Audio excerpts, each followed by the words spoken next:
we're actually just sneaking in a little bit aggressively. If we get $20,000 in our account, we're trading two contracts, but we're actually risking a little bit more than 3%, just marginally. So if we start our money management game and we start with a $10,000 account and we know that our average risk on our trade is $333, we're going to be risking much more than 2% per trade, aren't we? So it's interesting to see how the uh, that starting account is going to be. So what we're going to do is, even if we decide that our contract size is more important than our percentage risk, then we'll take the trade and take on more risk. And that's what generally a lot of traders do. They say, right, well, gee, I've only got an $8,000 account. I actually can't afford to use the 2% rule or the 3% rule.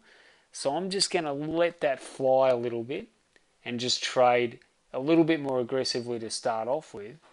And I'm going to be okay with that because I've accepted the level of risk. I'm not going to go ridiculously, 20 or 30% risk per trade, because I know that if I have three losing trades, I've almost wiped my account out. But I'm going to be a little bit more aggressive because I'm allocating this as risk capital.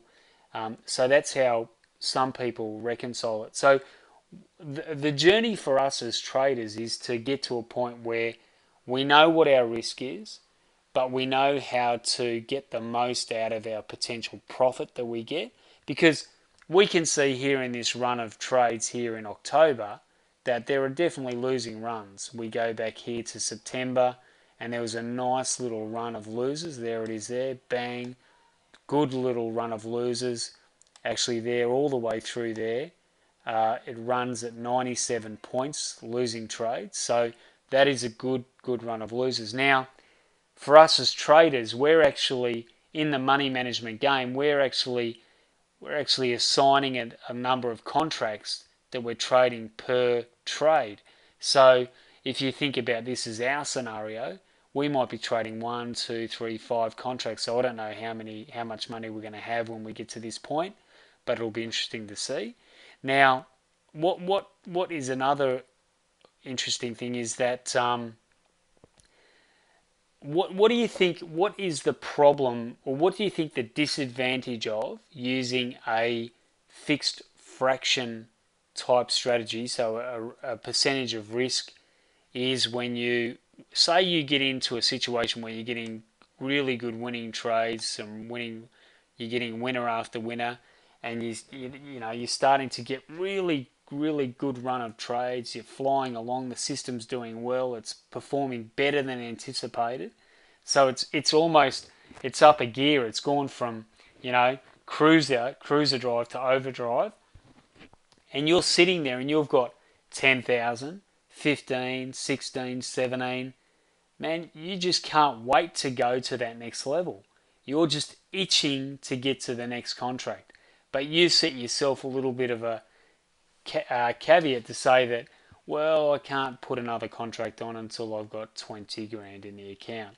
So what does that mean? It means slow growth. So that slow growth really does affect you. So if we were to summarize fixed fraction, so fixed fraction is if someone says to you, what's fixed fraction? You say, well, that's really the percentage I'm going to allocate per trade based on my account size. So very, very simple. It's easy to remember that, because every broker who you deal with will give you that spiel when they start. Now, if guys, what I want you to do is give me the advantage and the disadvantage of fixed fraction. So, what's the advantage, do you think, of having a low percentage risk per trade, like 1, 2, 3%? Because remember, when brokers put it out there, they always err on the side of caution, because that's their, they've gone through their disclosure documents. They need to make sure that they're looking after their clients' interests, even though you'd swear some of them aren't doing that. Nothing personal against brokers. We all love brokers. Yeah, right. So what we want to do is we want to make sure that we recognise that that the fixed fraction amount definitely does address the risk in the game, because it is, it's trading is, it's about who's got the best. It's like a game of chess.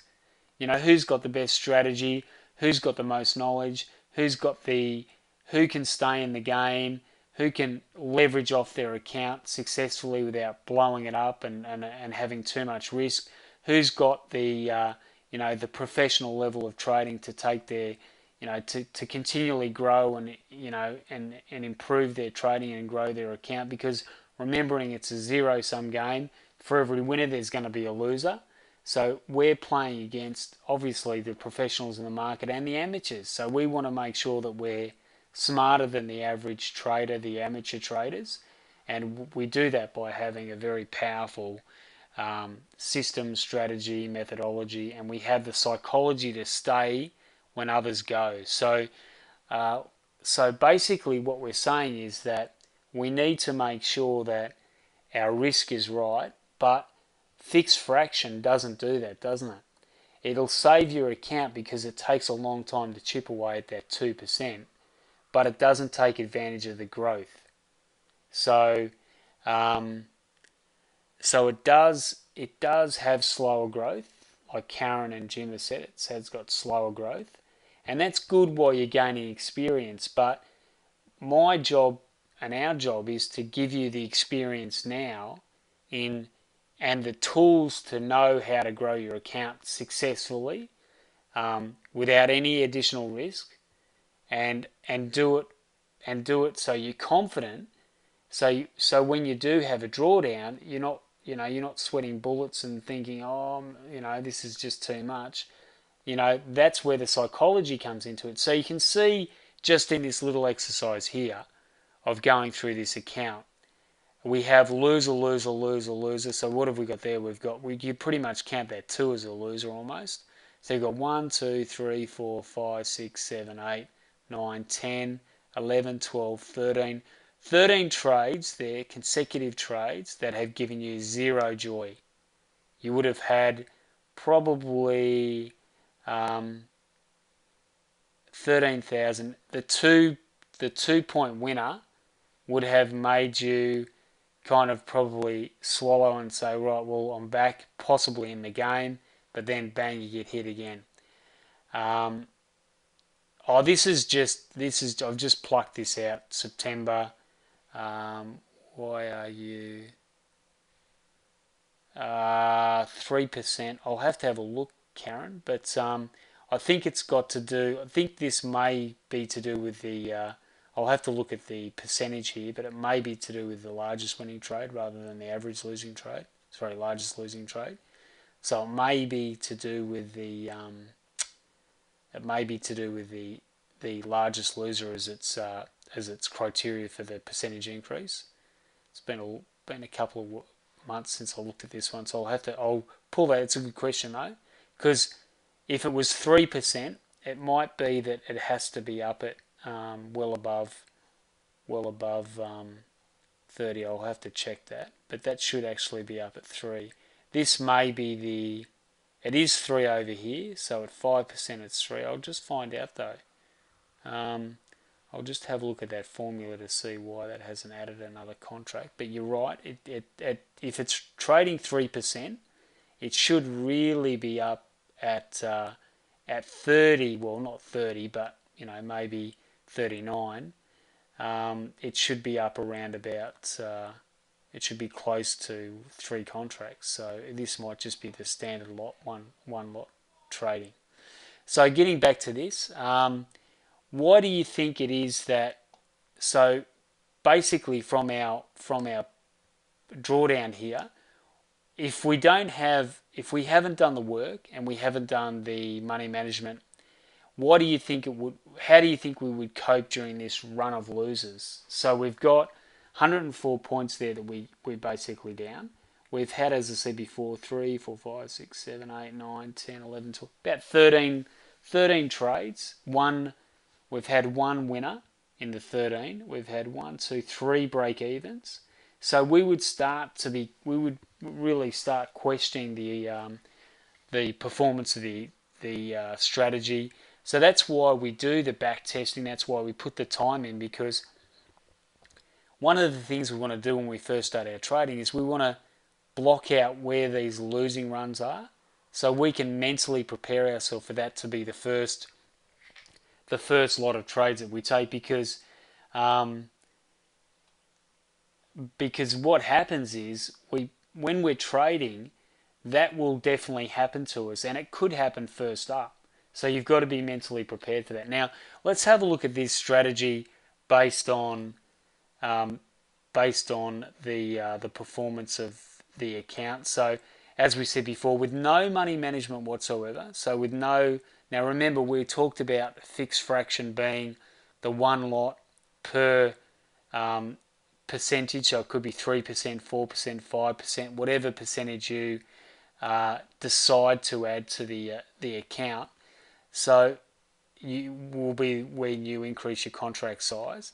Now let's have a look at something we call a fixed ratio, which we're going to touch on tonight. We're going to go to that now. So let's come back here and we'll see how a slightly different strategy basically has. So this is what we call this line here on our graph here is running what we call a fixed ratio. Now that strategy uses a formula to increase our contract size based on our winning trades and our profit in our account. So rather than relying on us to have $10,000 or to double our account size, it's saying to us, it's giving us a formula to increase our account size based on the profit in our account, rather than waiting for a specific percentage to get hit and our account to double. We're using a specific formula for increasing our contract size. So you can see here that with no money management, this line here, you see that we finish off around about 39,892 with no money management. With using a 5% risk allocation, you can see there that does a pretty good job of capturing a fair bit of the profit that we would like to see on our trading. But do you think 5% may be a little bit too much risk to take occasionally when we're trading? Like if you think about our potential risk that we may have, particularly when we go through losing runs, if we're allocating 5%, then we're allocating 5% rain, hail or shine. So we don't care if whether it's having winning runs or losing runs, it's still getting the same allocation. So that you might find that that's maybe a little bit too much risk, and you'll see that when we do the money management program. But this is the fixed ratio, so you can see just using that ended up with over 300,000 on that account. Now, so with no money management whatsoever, so not adding any contracts to our trading, we end up with 39. With using money management, even just using the fixed fraction, we still increase our contracts and increase our profitability in our account. But using a more aggressive money management strategy that takes care of growth rather than and still addresses risk but addresses growth, we're able to get more out of our account. So that's what you're going to be learning over the next 8 weeks, how to get the most out of your account without putting yourself in too much risk and putting your account into too much risk. So when people talk about growing your account over a period of time, for us it's going to be about making sure that we address our potential growth, but also we're watching our risk, which is the risk on the account and the potential drawdown that we have when we go through our trading. Because it's great to be able to trade and to do well with our trading, but one of the things we want to avoid is we want to try to avoid this drawdown period. So it's almost one thing that you can't avoid as a trader, but we're going to try to reduce the amount of exposure we get, or reduce the amount of losing trades we have, and we're going to do that using a couple of different strategies. So more on that as we go through.